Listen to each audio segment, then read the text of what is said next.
Bonjour à tous, je suis contente de vous retrouver aujourd'hui dans une vidéo qui va porter sur mes conseils en tant que beau-parent. Cette vidéo va de pair avec un article que j'ai rédigé sur mon blog il y a quelques jours quand j'ai créé ce blog, dans lequel je parle du fait que je suis devenue belle-mère très jeune, donc à l'âge de 20 ans. Voilà, donc belle-mère de deux enfants et je raconte dans cet assez long article mon histoire et donc j'ai souhaité ici dans cette vidéo faire une synthèse de mes principaux conseils pour quiconque va devenir beau-parent et souhaite bien faire. On commence tout de suite, j'espère que ça vous plaira. Mon premier conseil consiste à dire qu'il faut toujours se souvenir qu'on est là par choix. Être beau-parent, que l'on soit jeune ou, comme c'était mon cas, ou plus âgé, relève quand même du choix d'avoir décidé de s'engager dans une relation amoureuse avec une personne qui a des enfants. Alors vous allez probablement m'opposer que on ne choisit pas qui l'on aime.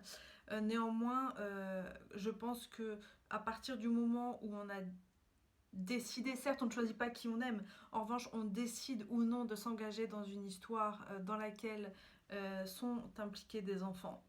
Et je pense qu'il faut vraiment toujours se souvenir qu'on a décidé d'être là. Bien entendu, ça n'empêche pas, selon moi, d'avoir le droit de se plaindre ou de, voilà, de communiquer sur des choses qui ne nous conviennent pas. Néanmoins, ça reste un statut euh, qu'il faut occuper de façon volontaire. Voilà. Donc ça, c'est vraiment un de mes conseils principaux, toujours se souvenir qu'on a décidé d'être là. Mon deuxième conseil crucial, c'est de s'assurer que notre conjoint, donc le parent de ou des enfants dont nous allons devenir le beau-parent, ou dont nous sommes déjà le beau-parent, nous positionne en fait auprès de ses enfants. Ce que j'entends par là, c'est que je pense que ce parent a un rôle absolument crucial à jouer dans le fait d'expliquer en fait à ses enfants que désormais le système familial a changé et que en l'occurrence moi dans mon cas il a été dit voilà aux enfants que j'allais faire partie désormais de leur vie, que j'étais la femme que leur père aimait désormais et qu'il fallait me respecter et fonctionner avec moi dans la mesure où moi j'allais respecter et fonctionner avec ses enfants. Et je pense absolument qu'il faut que l'autre parent n'ait pas une posture lâche mais qui prenne la problématique à bras le corps, même si c'est difficile, qu'il fasse la démarche de communiquer avec ses enfants et de lui expliquer, de leur expliquer ou de lui expliquer pardon, la situation et définir clairement la place des uns et des autres. Ensuite, mon troisième conseil est un conseil plutôt banal, puisque je vous invite à lire en fait, à lire sur les enfants et sur tout ce qui concerne l'éducation positive et les neurosciences. Donc je ne vais pas me faire spécialiste d'une question que je ne maîtrise pas spécialement, d'autant qu'il y a énormément de contenu sur internet, que ce soit sur Instagram ou sur YouTube, de mamans qui partagent leur expérience, de papas qui partagent leurs expériences et de spécialistes. Néanmoins, moi, comme j'étais très jeune quand je me suis retrouvée belle-mère et que je manquais, je pense clairement en tant que très jeune adulte, même de maturité et de réflexion personnelle, j'ai forcément fait des erreurs avec les deux enfants. Et il y a peu, j'ai commencé à lire notamment l'indétrônable Isabelle Filiosa, dont je vous recommande vivement tous les ouvrages, et bien sûr en particulier celui qui s'intitule Au cœur des émotions de l'enfant. Je pense que pour quiconque a souci de bien faire avec des enfants, en définitive, que ce soit un grand-parent, un beau-parent, voilà, une assistante maternelle, voilà, je pense que vraiment c'est une lecture qu'il faut recommander, c'est une lecture qui est accessible, et qui vraiment nous ouvre les yeux sur des choses essentielles et qui va nécessairement influencer notre façon de fonctionner avec les enfants et notre réflexion en tout cas. On fera toujours des erreurs puisque nous sommes humains, mais à la lumière de ces lectures, je pense qu'on aura d'autres perspectives sur nos actions. Donc voilà, mon troisième conseil est de lire. Mon conseil suivant, concerne les adultes beaux-parents qui sont eux-mêmes issus d'une famille recomposée. C'est mon cas. Et je pense que ce qui peut être vraiment extrêmement intéressant, c'est de partager notre expérience et nos souvenirs d'enfants d'une telle famille avec les enfants dont on est le beau-parent. Puisque, souvenez-vous, nous, quand on était enfants, on avait vraiment ce sentiment que les adultes étaient une espèce d'entité comme ça, comment dire, immuable, qui n'a jamais été enfant, en fait. C'est très étrange. Je sais pas vous, mais moi, quand j'ai réalisé que mon instituteur de CP avait lui aussi des parents et des grands-parents, ça a quasiment été un choc pour moi. Bref, ce que je veux dire, c'est que d'aller chercher ce terrain de connivence, en fait, avec les petits ou même les ados. Bien sûr, encore une fois, moi, dans mon cas, j'ai eu la chance que les deux enfants dont je suis le beau-parent aient été très jeunes, en fait, quand on s'est rencontrés, d'une certaine façon. Néanmoins, vraiment, je vous conseille de partager.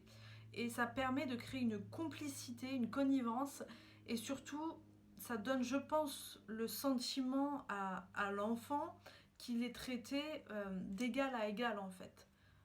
Quand tu vas vers lui et que tu lui dis je comprends telle difficulté, parce que moi aussi, quand j'avais ton âge et que mes parents n'étaient plus ensemble, ça m'a fait beaucoup souffrir, forcément on montre une forme d'empathie qui va comment dire, qui va résonner chez l'enfant et qui va probablement donner de la plus-value à votre échange et à votre relation.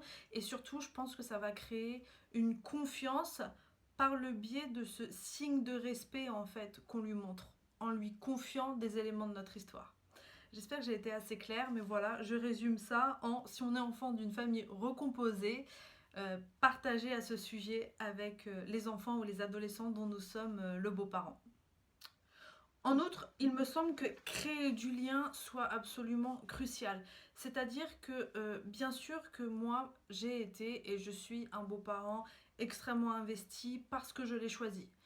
Et parce que les choses se sont faites comme cela. Je pense aussi qu'on peut avoir une place plus neutre, c'est-à-dire prendre soin d'un enfant, s'en occuper, quand il est au foyer, mais pour autant garder une certaine distance. Moi, ça n'a pas été mon cas, mais je comprends très bien qu'on veuille en rester là ou que la vie fasse que l'on en reste là.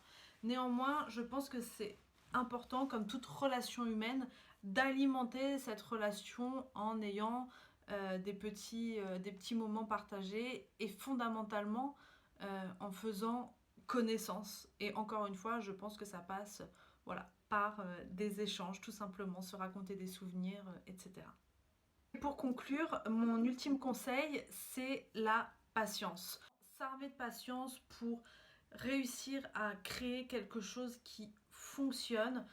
De toute façon, la vie, c'est le mouvement et quand bien même vous allez avoir le sentiment que vous êtes enfin dans une relation correcte et que vous faites famille en définitive, voilà, ce sera toujours une dynamique, un processus où il faudra se remettre en question et s'améliorer, avancer ensemble. Être patient et faire confiance puisque si il y a la volonté voilà, de faire famille et que ça fonctionne, ça arrivera de toutes les façons.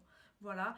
Et bien entendu, pour que ça fonctionne, il ne faut pas oublier non plus que les enfants, eux, n'ont pas choisi de se retrouver dans ce système. Et je pense que c'est la partie la plus difficile pour eux et c'est celle que le beau-parent doit garder en permanence à l'esprit. La vidéo est maintenant terminée, j'espère qu'elle vous aura plu. N'hésitez pas à me poser vos questions, à effectuer vos remarques sous cette vidéo ou sur mon blog ou sur mon Instagram. Ce sera un plaisir pour moi d'y répondre. D'autant que comme beaucoup d'entre nous, j'ai pas mal de temps en cette période de confinement. Et voilà, j'espère que mon contenu vous plaît et que la qualité sonore n'est pas trop compliquée lorsqu'on regarde mon travail, mais je n'ai pas de matériel encore pour l'instant, donc je fais avec ce que j'ai sous la main. L'idée c'est avant tout de partager du contenu. Voilà, prenez soin de vous, ciao ciao.